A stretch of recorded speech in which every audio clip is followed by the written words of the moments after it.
Hola a todos, bienvenidos a nuestro video tutorial de hoy. Vamos a hablar de una maravillosa planta, la caléndula.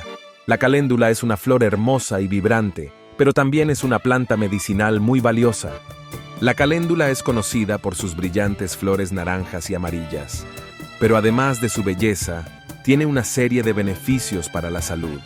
Es una fuente rica en antioxidantes que pueden ayudar a proteger su cuerpo contra los radicales libres. Además, la caléndula es muy útil para la piel.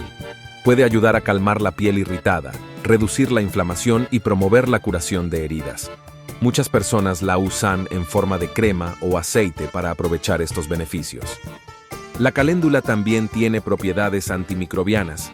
Esto significa que puede ayudar a prevenir infecciones, especialmente en cortes y heridas.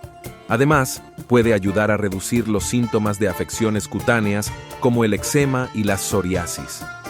Otro uso común de la caléndula es en el tratamiento de problemas digestivos. Se ha demostrado que ayuda a aliviar los calambres estomacales, la indigestión y la gastritis. Puede prepararse como un té para aprovechar estos beneficios.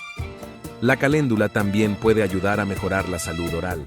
Se puede usar como un enjuague bucal natural para ayudar a prevenir la gingivitis y otras enfermedades bucales.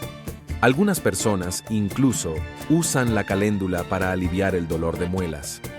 Pero la caléndula no es solo para uso interno. También puede ser muy útil en el jardín.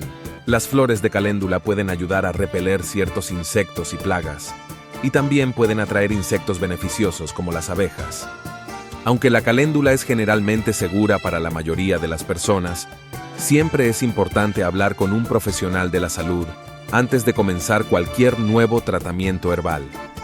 Asegúrate de que la caléndula es adecuada para ti y tu situación de salud.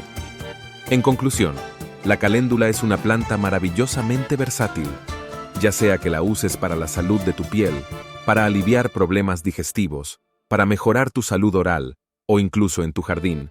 La caléndula tiene un lugar especial en el mundo de las plantas medicinales. Gracias por unirse a nosotros en este video tutorial sobre la caléndula. Esperamos que hayas aprendido algo nuevo y que te sientas inspirado para incorporar esta increíble planta en tu vida. Hasta la próxima.